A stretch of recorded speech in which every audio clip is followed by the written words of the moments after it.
Salve, salve galera, mais um papo de violão aqui na Estoque Musical dos Endereços no Porto Velho Shopping, na Marechal com Dom Pedro. E o papo de violão hoje com essa figura, André Coruja. Salve, salve André. E aí, Denis? Alô, todo mundo que está assistindo a gente aí. A gente está aqui na Estoque Musical. Tô curtindo o ambiente. Lugar maravilhoso, né? Tem de tudo. Muito bom. Pra música, altas ideias aqui. Pra música, uma Disneylândia da música. Tivemos ontem na 93,3 um papo maravilhoso com o André Coruja. O homem viajou o mundo todo. Ontem falamos de várias coisas, da sua arte, das suas músicas. Falamos de guerra, falamos de Ucrânia, falamos de Rússia. O papo hoje aqui é sobre o começo da vida dele nesse maravilhoso instrumento que é o violão. Conta pra gente como é que o violão chegou na sua vida, como é que a música entrou na sua vida, como é o comecinho, adolescência, foi criança ainda, quem trouxe isso pra você? Sim. Conta um pouco pra gente. Vou contar exatamente essa história, assim, eu lembro perfeitamente como foi a chegada do violão à minha vida. Bom, eu venho de uma família que não é uma família de músicos, então eu não fui uma criança que teve acesso a instrumentos e tudo mais. Eu escutava muita música pelos meus pais, como é a maioria das vezes, né, com todo mundo. Meu pai era carioca e escutava muita música popular brasileira desse parâmetro, né, de quem cresceu aí nos anos 60, 70 e consumia música popular brasileira. Radiola, sim, LP. Muito LP, ouvia muito disco, era professor de matemática, então toda vez que ele estava corrigindo prova, elaborando, trabalhando em casa, era com música rolando. E a minha mãe não é carioca, minha mãe é amapaense, mas o gosto dela, um pouquinho mais jovem que ele, aí ela já pegou, o gosto dela foi desenvolvido nos anos 70 com essa música dos Estados Unidos e da Inglaterra, disco, essa coisa dançante, soul. Sabe? Soul, exatamente, e esse era o gosto dela, então foram as primeiras coisas que eu escutei. E aí, quando eu comecei a me interessar por pensar na possibilidade de tocar, porque é muito louco isso, né? Quando a gente não tem a referência, a gente escuta a música e não pensa na possibilidade. Não, eu não consegui, eu não pensava na possibilidade de que, eu posso tocar.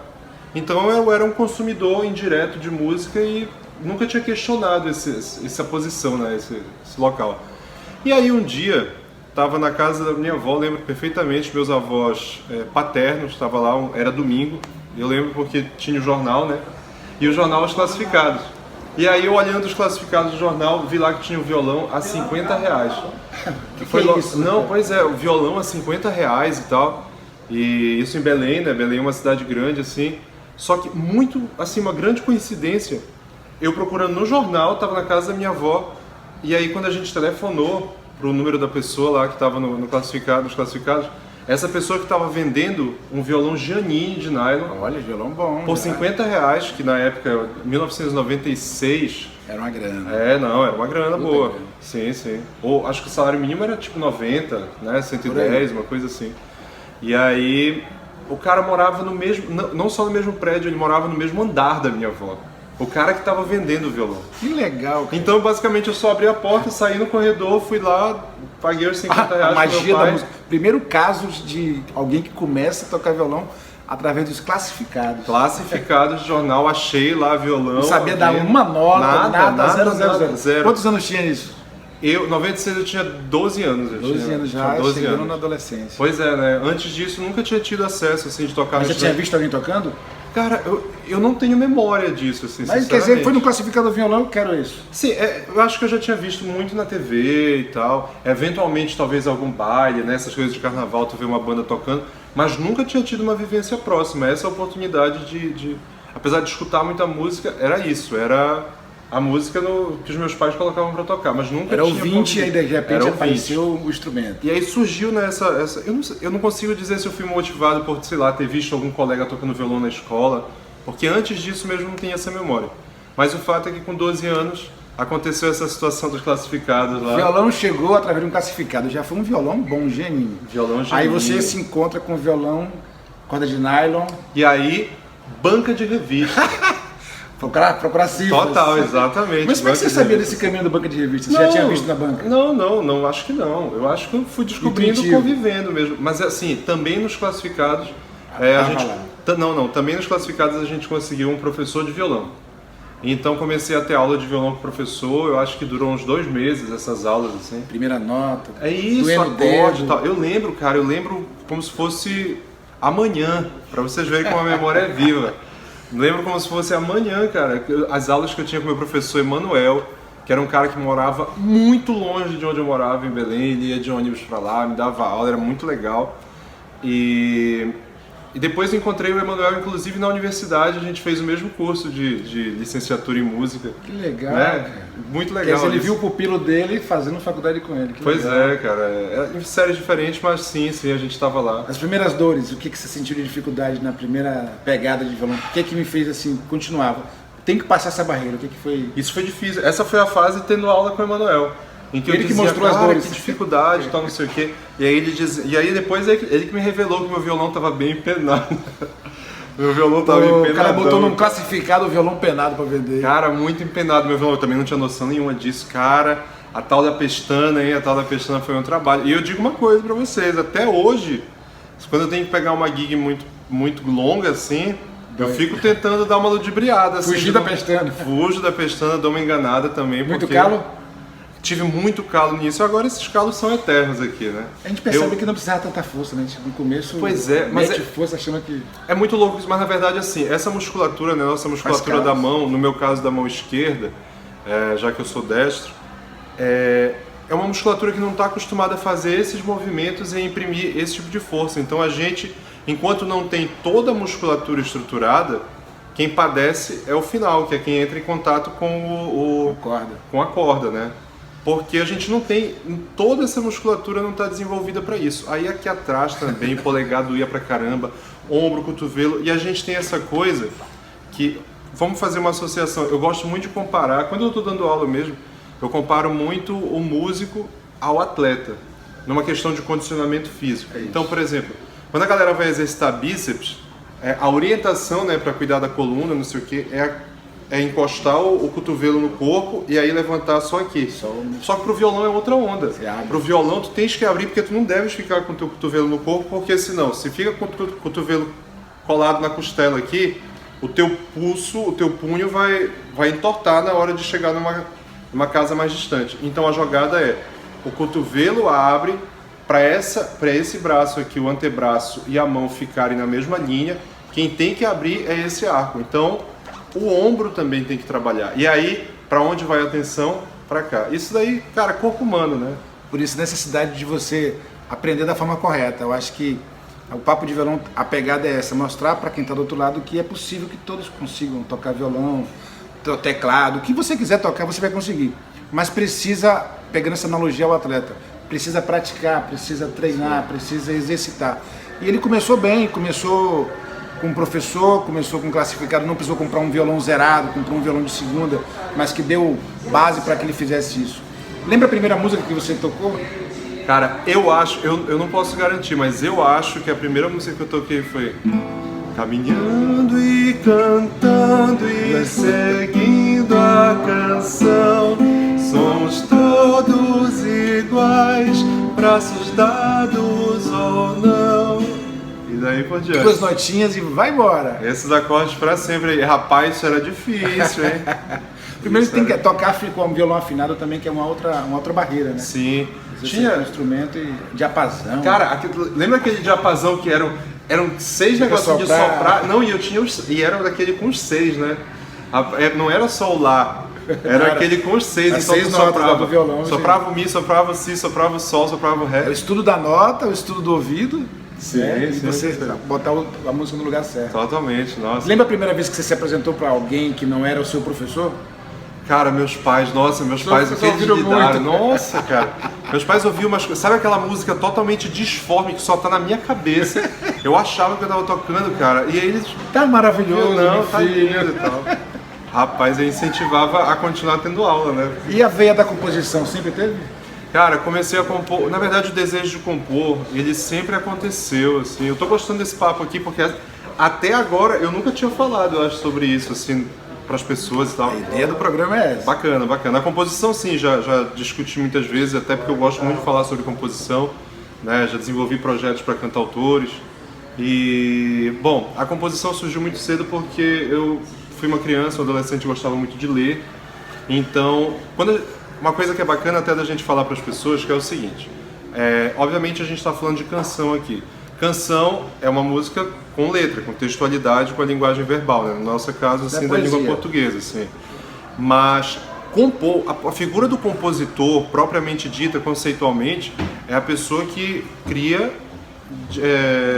discursos musicais. Isso independentemente de texto. É claro que alguém pode ser um poeta, um letrista que escreva apenas texto. Essa pessoa não é compositora. Porque é um poeta ou, né, nesse linguajar da canção, um letrista, né? Isso. Mas o autor, o cantautor, é essa pessoa que une as duas coisas, né? Claro que o nome compositor acaba englobando tudo isso, né?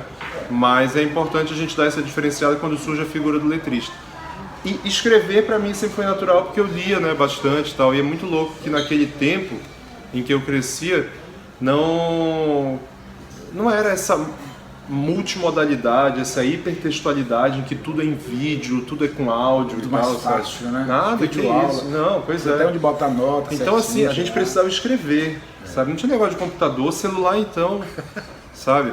Então era escrever mesmo, a gente escrevia, no máximo tinha acesso a uma máquina de escrever, já era muita coisa.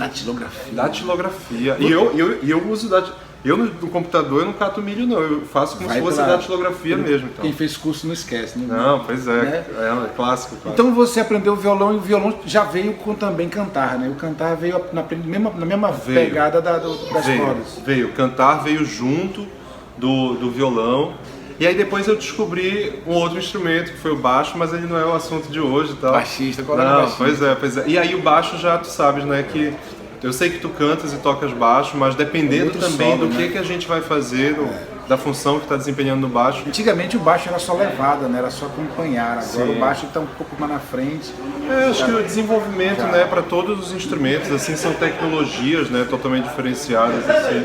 E vai havendo evolução tecnológica para tudo, inclusive para as nossas técnicas. Quando a gente fala em tecnologia, às vezes a gente pensa que tecnologia é apenas maquinário, é apenas equipamento.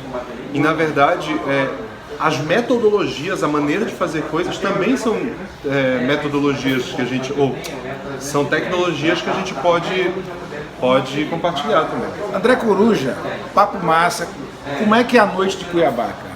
Você que passa muito tempo, passou muito tempo lá, e como é que chegou? Primeiro, como é que chegou em Rondônia, né? Olha só, bom, assim, eu já tinha vindo a Rondônia há 15 anos e meio, eu vim aqui em 2006. Na verdade, eu fui para Rio Branco, para o Varadouro de 2006. Deixou a Varadouros no Acre. No Acre. E aí, pela oportunidade de ter ido ao Rio Branco, eu pensei assim, vou conhecer Porto Velho. Já conheci os nomes de algumas pessoas, né, que tinha visto em festivais independentes. Aquele tempo trocava uma ideia no Orkut, né, no MSN aqui, né? Minha amiga Kátia Burton, né, as irmãs Burton também, Yara, Cris, amigas daqui de Porto Velho, Karina também, que depois eu conheci lá no Varadouro. Foram as primeiras pessoas aqui de Porto Velho, né, que conheci. E resolvi visitar a cidade pela oportunidade, né? Tava no Acre, naquele tempo os voos eram até relativamente baratos com antecedência, né? Eu acho que eu paguei, isso é uma coisa do tipo R$60. Acre e Porto Velho sempre foi barato. Sim. Na época. Agora tá complicado, hein? Mas, enfim, por que eu tô aqui, né, novamente e tal?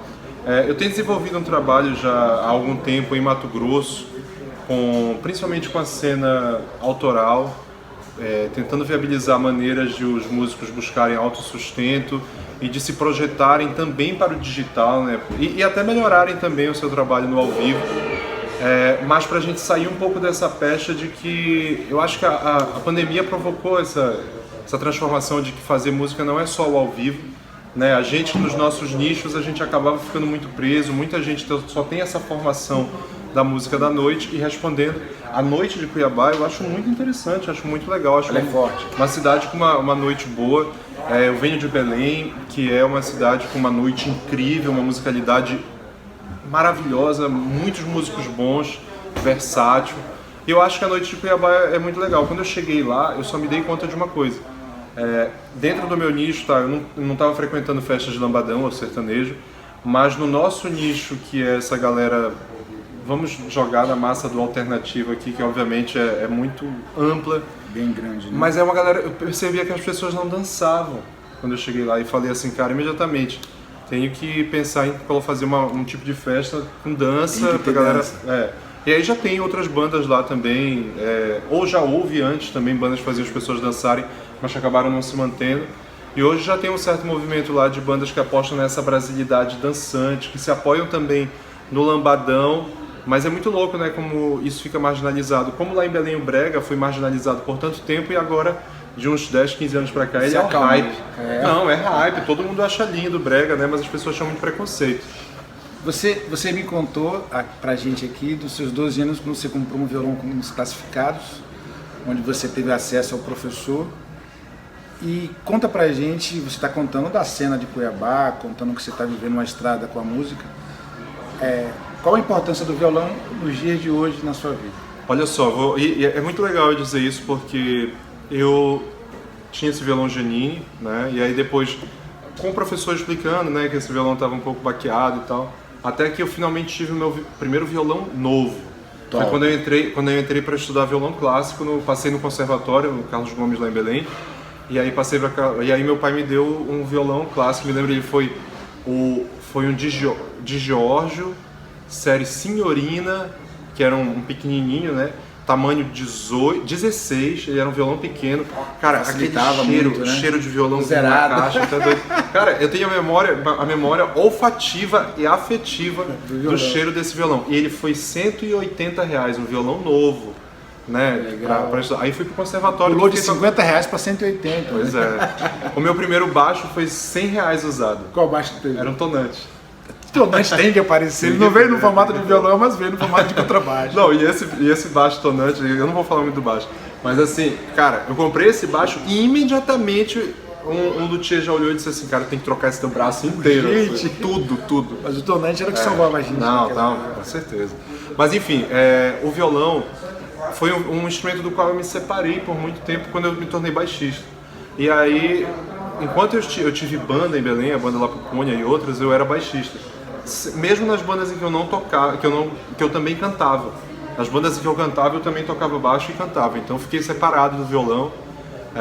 Eu acho que eu peguei um pouco eu me distanciei do violão justamente estudando violão clássico. Sei lá, metodologia e tudo mais, aquilo não me tocou.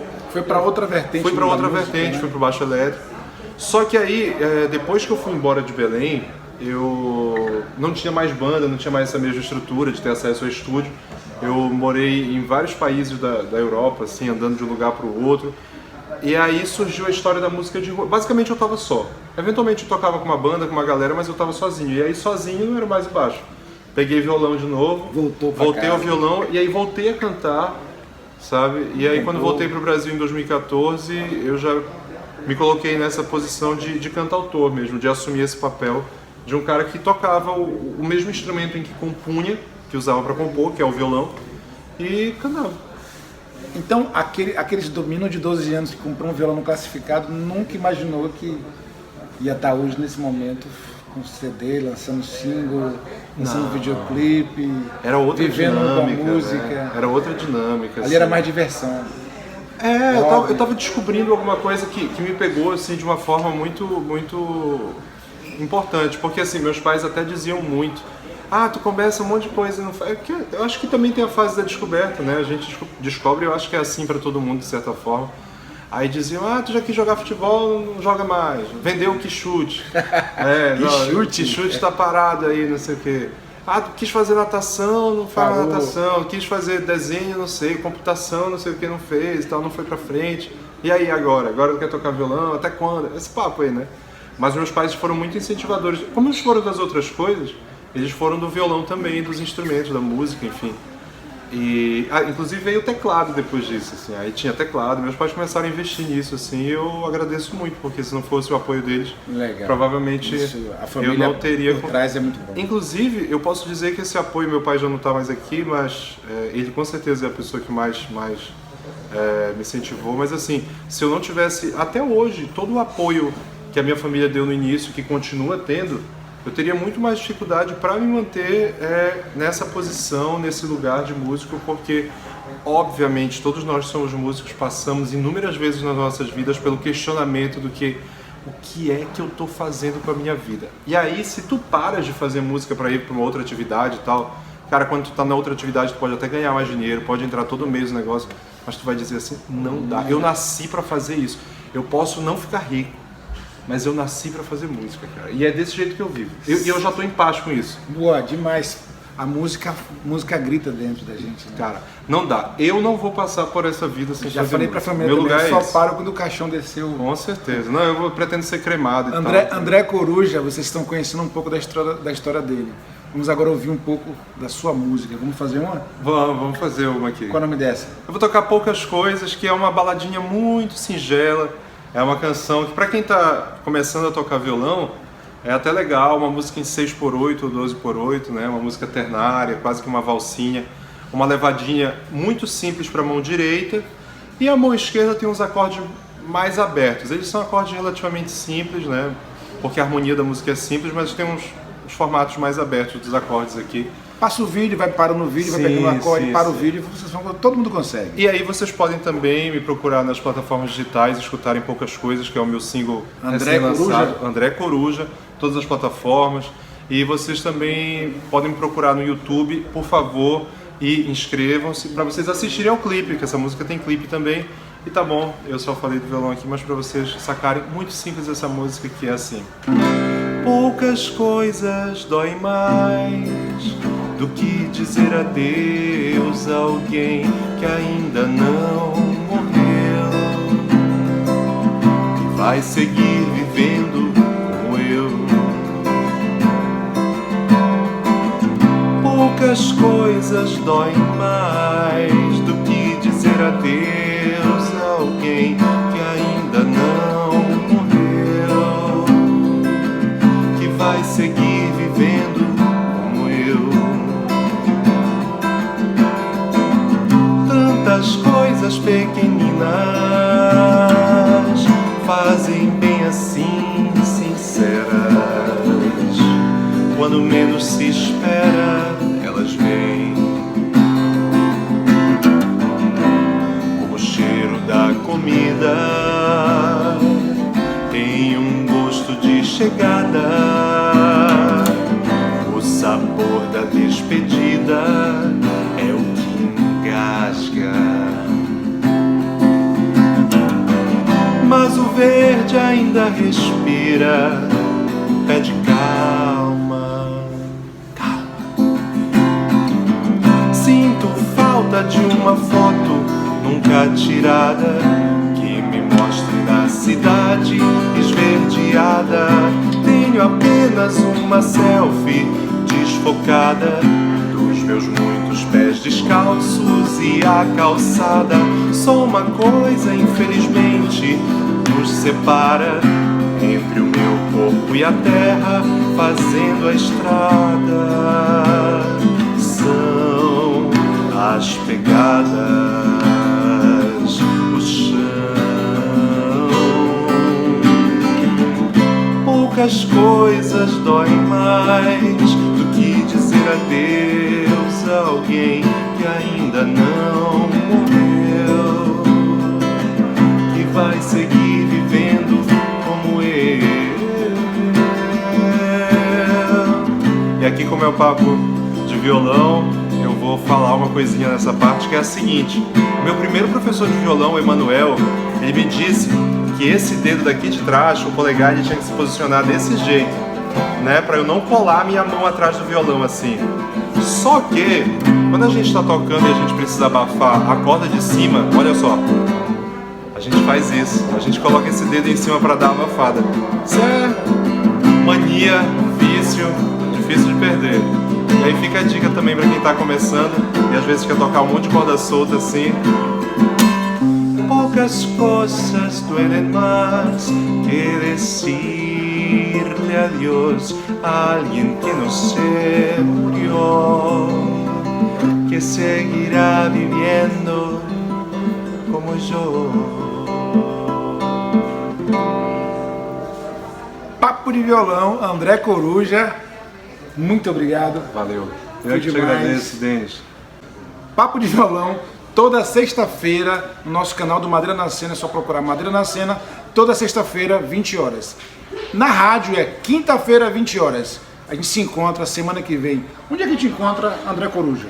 Rapaz, vocês me encontram no celular de vocês, aí onde vocês estão assistindo isso. Em Spotify, Spotify, YouTube, André Coruja, Deezer, Apple Music, Google Play, essas coisas todas aí. Agora no YouTube, é o seguinte, no YouTube vocês se inscrevam no meu canal, tô lançando um monte de clipe, poucas coisas tá lá, comenta, compartilha, isso ajuda muito. Não façam isso só comigo, mas façam isso com outros artistas aqui de Rondônia, porque isso de vocês seguirem as pessoas não só no Instagram, não só no Facebook, que são redes sociais, mas seguindo as plataformas de streaming, como Deezer, como o Spotify, como o YouTube, isso permite que outras pessoas tenham acesso a gente, justamente porque vocês deram o like. Então sigam, eu tô aqui no celular de vocês. Segue o André Coruja. Beleza. Semana que vem a gente se encontra. Fui! Valeu.